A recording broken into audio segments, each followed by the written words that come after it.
Hello fear seekers, and welcome back to the channel.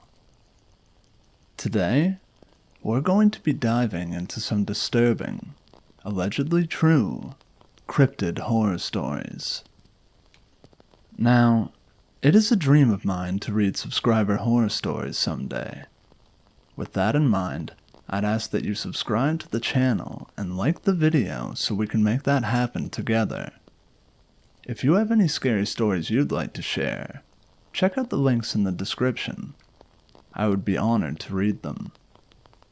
Now, without further ado, sit back, put any idea of sleep away, and get ready to ferment your fears.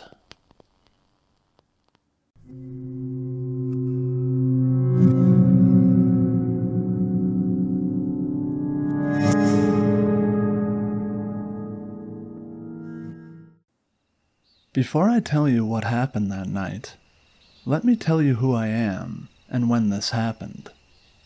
My name is Tyler. I'm 16 and I'm a junior at a semi-private school. This event happened 2 years ago, almost 3 now, so bear with me on the details. The memories from that night are still a little hazy, but anyway, here I go. It was 2017, late October. I had just gotten home after a long day of school. I decided to hop on my PS4 and play some Call of Duty Black Ops 3 with some online friends. As hours passed, old and new friends had come and gone. I was home alone for the week because my mother and father went on a business trip to Georgia as well as visiting family. It wasn't the first time that I had to be home alone for a long period of time. I usually went to bed around the time of 9:30, but since it was a Friday and I was home alone, I decided that I would stay up. 9:30 came, then 10, then 11, then midnight. So on and so forth. You get the point. My eyes felt heavy and were foggy because of how long I was playing video games, and the fact I was wearing contacts certainly didn't help either. I decided to check the time since I knew that it was getting late. It was 1:20 a.m. I was in a match, so I didn't want to get up and turn everything off. I decided that I was going to finish up the current match that I was in and then go to bed. As I was finishing up the match, a putridly bad and musty smell had hit my nostrils. To be honest, it tensed me up for quite a bit, and I gagged because of how awful it was. I knew I wasn't going to be able to sleep through it, so I played a couple more matches in hopes that the smell would eventually go away. But that wasn't the case. Over time, minute by minute, it almost seemed that the scent was getting closer and stronger. I attempted to ignore it and continue to play my game. I have a noise-canceling headset, but I could swear that I had heard footsteps from behind me. But I remembered that I had 3D sound as well, so, being me, I ignored it. Then I heard tapping. I took off my headset to confirm that it was the game, but then I heard it again. It was coming from the window behind me. It had shades over it, but with the outside light on, I saw a silhouette of something resembling a person. I stood in my room, frozen in fear, looking at the silhouette, wondering if I was just delirious from lack of sleep. But then its head ticked to the side like a bird, and it tapped on the window once again, in the same pattern. As adrenaline shot through my body, I decided, being the curious young teen I was, to open the shades. When I got closer, the stench got stronger, and I could tell now that it was the smell of something decaying and dying. Could it be a dying animal that just so happened to stumble upon my window? I thought, but then I remembered the tapping and how in unison it was. I finally got the courage to pull back the curtains. I wish I hadn't. It had a human face, but where the eyes were supposed to be, there were just sockets. It had sharp teeth so jagged I could swear it could tear through steel, and its face was decomposing and rotting.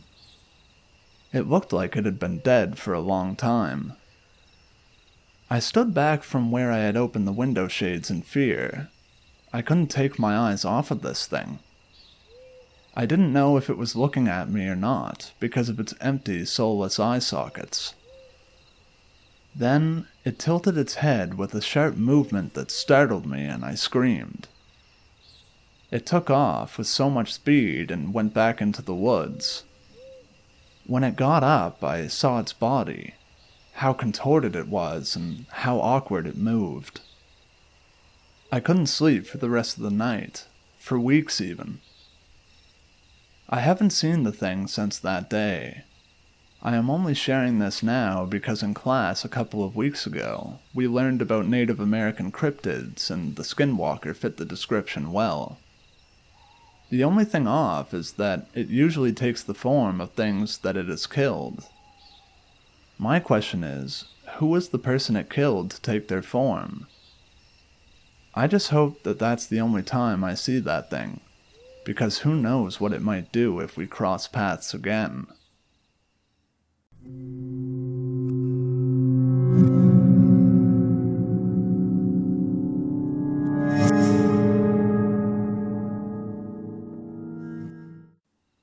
Hello all. I've shared a few times in this group and wanted to share a personal experience that occurred 2 weeks ago. If anyone has read my other stories, you know they are not very fanciful or extreme, nor are they based on the paranormal. Rather, they are based on very real physical threats. I would say even a skeptic would agree my past stories are tense because of the physical dangers presented in the situations. But today, the tone will change. 2 weeks ago, deer season started up, and I decided to venture into the wilderness in an area I saw while doing a little electronic scouting on Google Earth. The area I wanted to get to is public land that is surrounded by private ranches, so I sleuthed around to get info on some of the big ranches. Eventually, I contacted a rancher and got permission to travel across their land to the mountains and forests. Of course, there were conditions. They said I must only hike or ride a bicycle through their land, the first mile of my adventure, and I could not start any fires on their land. Very reasonable conditions for free passage and hunting permission. So with permissions attained, I prepped the gear for my trip. My mountain bike, straps to hold down my pack itself with hunting and survival gear including water and food, my clothes, and my rifle for the day, a Mauser 98K. I chose this because the design is very streamlined with no soap or charging handles to snag, and the bolt can lock to prevent snagging and accidentally opening it while riding with it on my back. With my gear ready to go, I was up at 4:30 a.m. and out at the gates of the ranch at 5:30. It had rained the night before, so any tracks I saw would be new, and my movement would be muffled. A great hunting day in the making. I saddled up my bicycle and rolled onto the dirt road. Before I go on with the meat and potatoes, I will say that I am not a novice outdoorsman. I've put many hundreds of miles under my heels in swamps, deserts, snowy mountains, and open fields. Also, though I dislike it, I have done plenty of trips alone and am no stranger to the ill effects of fatigue, and never have I experienced anything akin to this situation.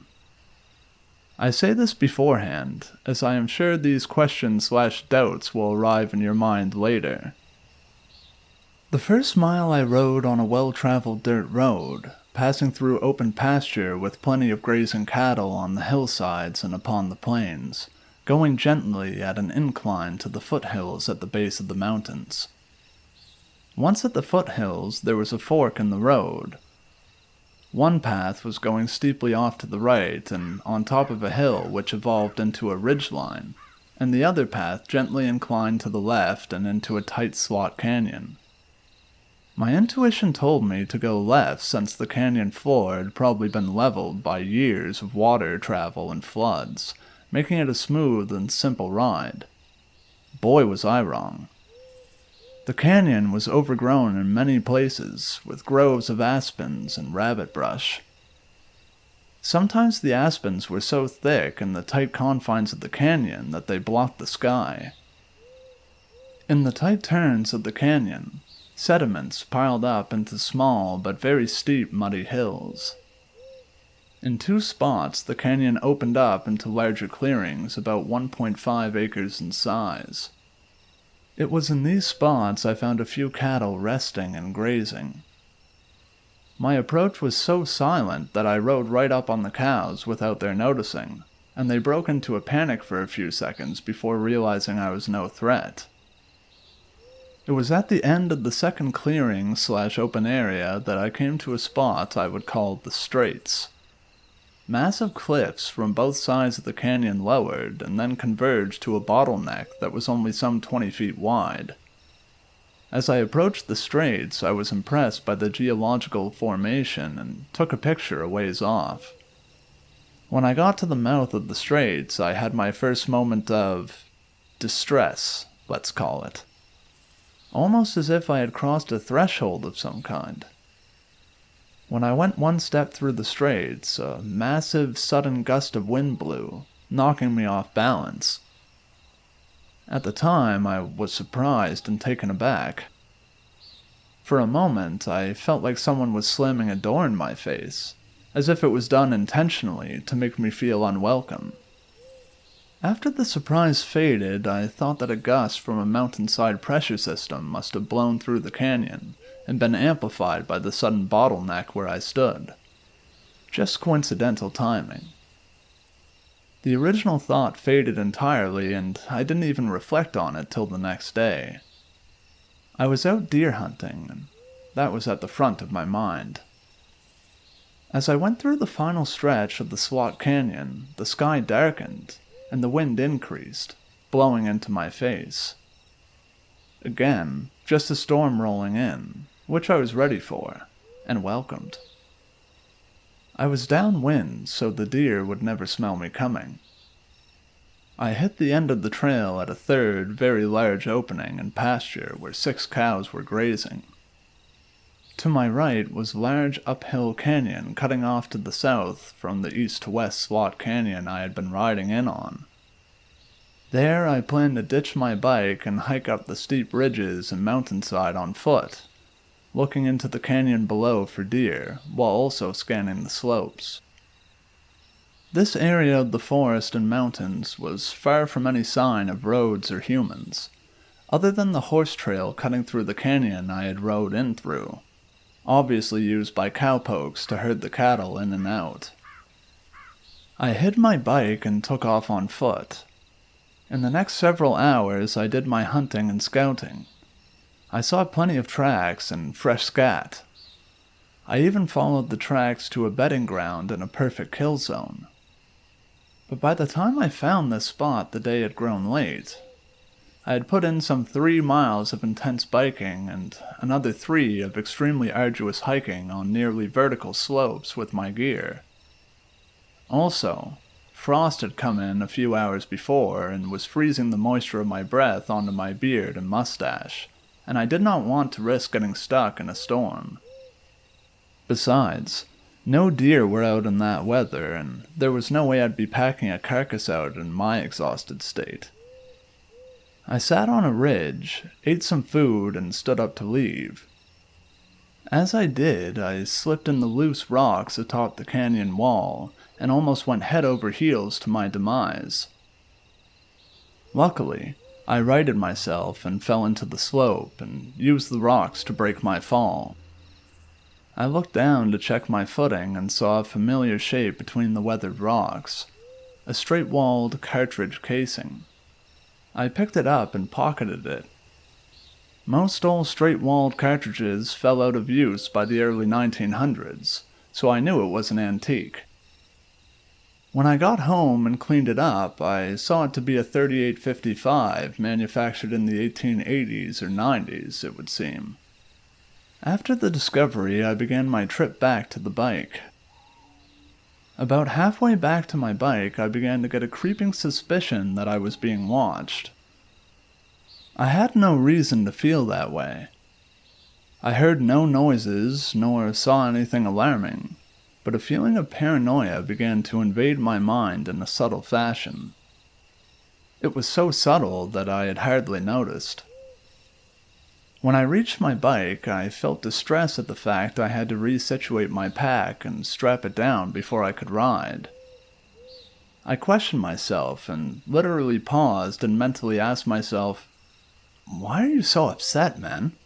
Trying to make sense of my irritation. My answer to myself was surprising. "Because you're being followed." Panic shot through me like electricity.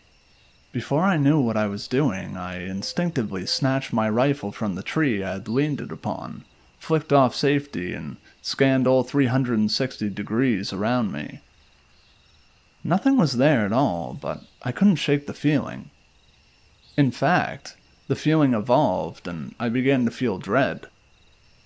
I don't know if any of you readers are familiar with the sensation of dread, so I will describe how it feels to you. It is not like the snap of panic. When panic ensues, we feel a threat, but our minds are still clouded and act on instinct. It's not like fear, which I would say is a crescendo of anxiety, suspension, and suspicion of an ill kind. Dread is a cold, suffocating, fully cognizant recognition that something terrible or evil has undoubtedly found you, and is fixing to take you. I didn't know what this something was, but I decided to throw my gear on my back and get out from the trees at the mouth of the canyon, and awkwardly ride out to the clearing and sit by the cows. If something was hunting me, maybe the cows would see it first while I was saddling up, giving me warning, or maybe one of them would get pounced on instead of me. As I got close to the cows, they backed up a little bit, but stayed nearby and watched as I strapped my pack down. I looked up to scan and see where the cows were looking. Some looked at me, some looked to the canyon I had left, and a calf was munching grass, paying no mind at all. In a few minutes I was packed and checked my map to see if there was an alternative route out.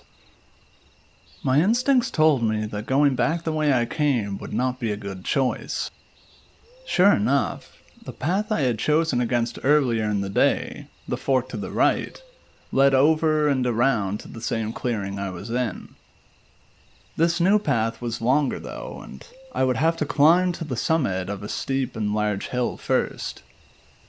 On the positive side, from the peak down would be all downhill, and I could speedily cruise the hell away from whatever the something was. I jumped on the bike and headed to the base of the trail out.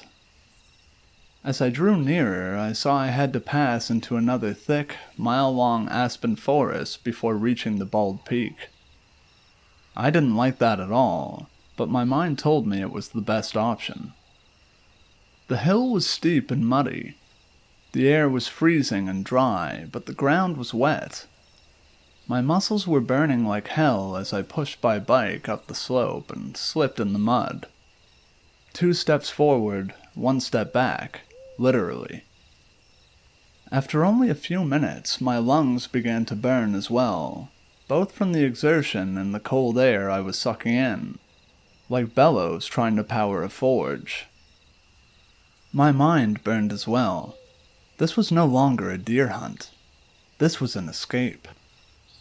A third of the way up, I began to slow to a zombie-like pace. I paused to breathe, and I heard a soft sound behind me in the distance. I wheeled around, and there, about 60 yards behind me, were the 6 cows, frozen, staring at me. I was relieved for a second, and then realized how odd it was. None of the other cows followed me, and also there were no cow patties along the trail I was on now, something I saw throughout the Slot Canyon between clearings. I then remembered that pack animals will often follow a lead animal into a dangerous area, and tail off at a distance in case they get pounced. Reflecting now, I think it's ironic they were doing that, given that I was using them as bait only a little bit earlier. As I mused at the possibility, I turned to continue walking and saw something in the woods to my left that confirmed my suspicion. There was the skeleton of a cow, well over a year old, about 30 yards into the aspens. With that, I wheeled my rifle from my back to my chest and moved it from full safety to half safety and kept chugging up the hill. I paused several more times for breath, and every time I turned the cows were there, frozen, staring at me, following me up the hill. After what felt like an eternity, I reached the peak. As I cleared the forest, I saw other cows on the bald peak, grazing bunch grass. I paused to breathe, and the cows who had been following me passed me up and joined their companions. At that, I felt relief. I felt safe again, and I cruised my bike down that hill all the way down to the ranch and back to my car. It was 5 p.m. I threw my bike in the back and went home. I got home, caught up with the wife and kids, ate dinner, and went to sleep with little mention of what happened. That night, I had a nightmare. The feeling of dread returned, and a voice in my head appeared telling me to never go back there again. The voice sounded like mine, but felt like someone else. The message was clear, though. Only bad things awaited me if I returned there. Not wanting to test this, I accepted whatever this something was telling me, and in my dream I told it with my own separate voice that I wasn't going to go back. In the time since all this occurred, I have reviewed that day in my mind as well as the pictures that I took during the first half of the day. I realize now that creeping sensation of paranoia had been making its way into my mind since the moment that I entered the canyon to the left. My mind was still so focused and excited on getting out to hunt that I didn't recognize my state until later. When I look at some of the photos of the forest that I took, it makes me uncomfortable. After a couple days had passed, I told my wife the extent of what happened, and I explained to her that I wasn't going to go back to that spot, despite having found good signs for wildlife and hunting. It was during this discussion with her that I realized that the overall sensation that I had was new to me. Part of me felt fear from potential physical harm, nothing new. But the dread that came upon me that day and that night were from something spiritually evil. I've been in bear territory in my life. I've been in wolf territory and bobcat territory. As I said, before I've had plenty of adventures in my free time where I've been alone and in the butt crack of nowhere. I've been tired, fatigued, hungry, and cold. I've heard things move in the forest when I was on my own and been briefly spooked by things. Hell, in the 2 weeks since this has happened, I've been out half a dozen other times on my own hunting in very similar situations, but felt absolutely nothing like I did that day. Something was following me. Something was trying to get me. Something unnatural. I don't know how any of the other stuff that I saw that day ties in, like the cowboy cartridge or the cow carcass, the staring cows. I don't know if they even tie in at all. This could all just be a weird case of mania that I came down with. But what I do know is that I'm going to keep my promise that I made to that something, and I'm not going to go back. Or at least not anytime soon.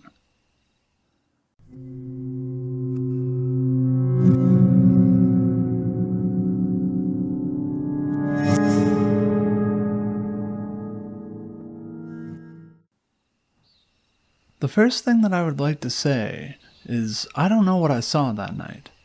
It was late, I was tired, and it was dark. But what I do know is that whatever I saw, it was not normal. So, let's get into it. I live in the suburbs of San Antonio, Texas. Me and my sister were driving along the road one night, and it was about 11 p.m. Let's call my sister Laura. Laura and I were hungry, and we decided to drive to Raising Cane's Chicken Fingers. It was a Friday night, so they were open until 1 a.m. Our parents were out of town that weekend, so we were free to do whatever we wanted. That included watching scary movies, eating junk, and staying up real late. Laura was 18 at the time, and I 15. We had helicopter parents, and they didn't like us to watch R-rated movies or stay out super late. Nevertheless, we decided to watch The Taking of Deborah Logan, an R-rated horror movie. We were pretty creeped out after it, and Laura didn't want to go outside, but I talked her into it by offering to buy her meal. She reluctantly agreed. How I wish I had trusted her gut. We go to an exclusive private school, where we have to take back roads to get to it.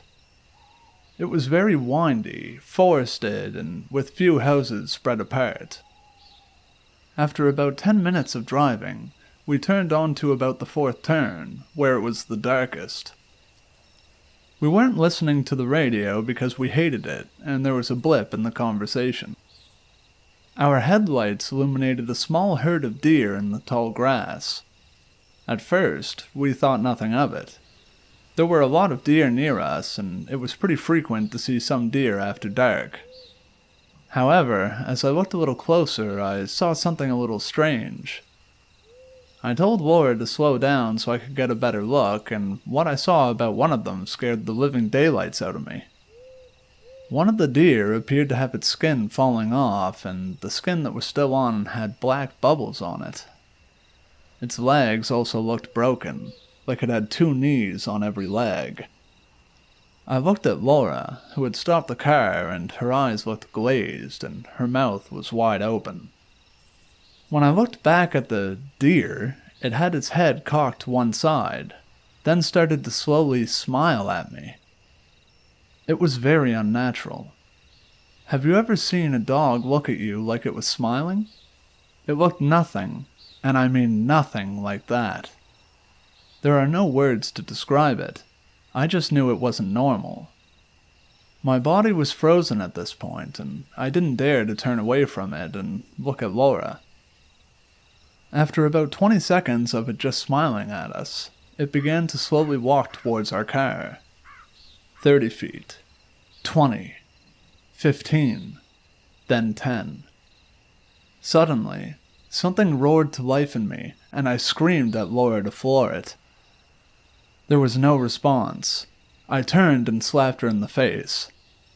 I know it's wrong to hit a girl, but I was trying to not die and whatever it was about to do with us. Finally, she woke up from her trance and put the pedal to the metal. We shot out of there as fast as we could. I didn't look back. When we pulled into the Cane's parking lot, we just sat there. Our appetites were gone. We sat there for a good 5 minutes before I spoke up. What the hell was that thing? She never responded. We just drove home. We took the highway, even though it took us about 15 minutes longer. I didn't complain. Since then, we have never driven on that road at night, and Laura and I have never talked about whatever that thing was. This has been my first, and hopefully last, encounter with the paranormal. I know now that there are things in this world that we do not understand, and many of these missing persons cases may not be normal kidnappers, but instead creatures of the darkness which feed on humans. If we hadn't have gotten out of there at that exact second, I would not be telling you about this story. You can choose whether to believe me or not, but that does not change what happened. To this day, I believe that was either a skinwalker or a knot deer, though I do not fully understand what that is. Whatever, wherever you are, dear, let's not ever meet again.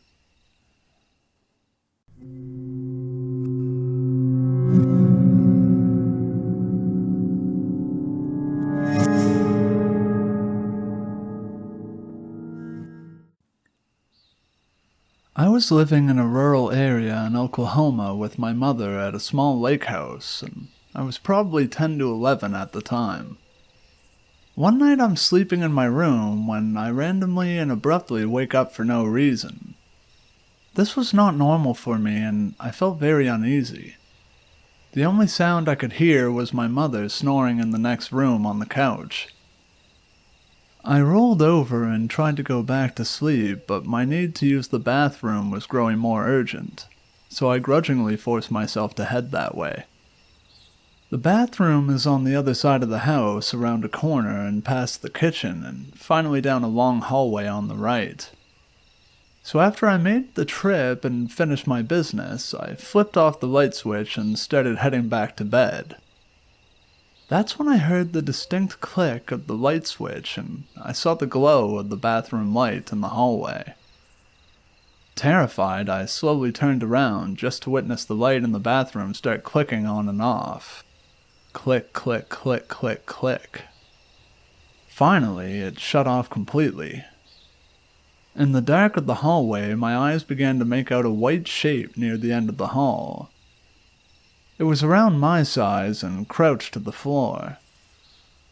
At this point, I'm frozen to the spot as my mind begins realizing that no one else is home except for my mom and myself. Then the white shape began whispering in a quiet man's voice. "Help me. I'm lost." I remember wanting to scream for my mom, but I couldn't, and instead I barely said, "No," before this thing starts running at me on what sounded like all fours. I quickly ran through the kitchen and around the corner before running to my sleeping mother, shaking her awake.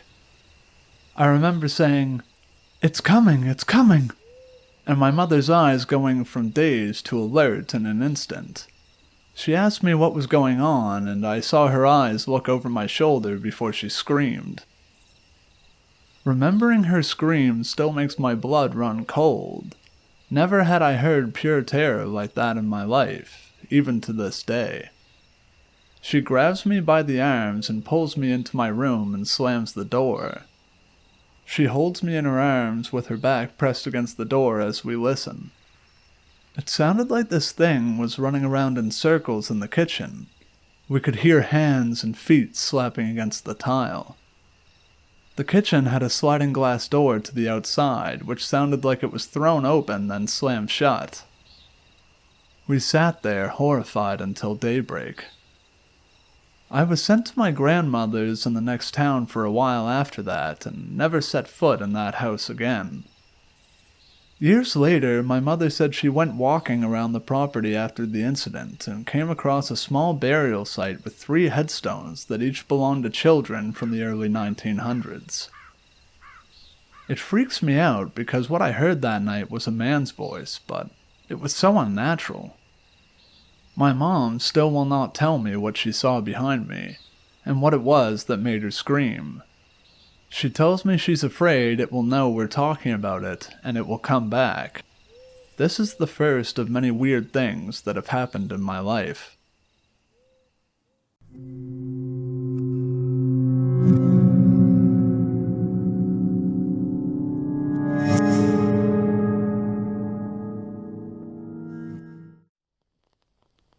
Hey guys, glad to see you made it to the end of the video. Have you ever had a run-in with any cryptids? Make sure to let me know in the comments below. If you have any scary stories you'd like to share, be sure to send them in. Alright guys, that just about wraps up the video. Thank you for watching. I hope you enjoyed it. So long, Fear Seekers. I'll see you in the next video.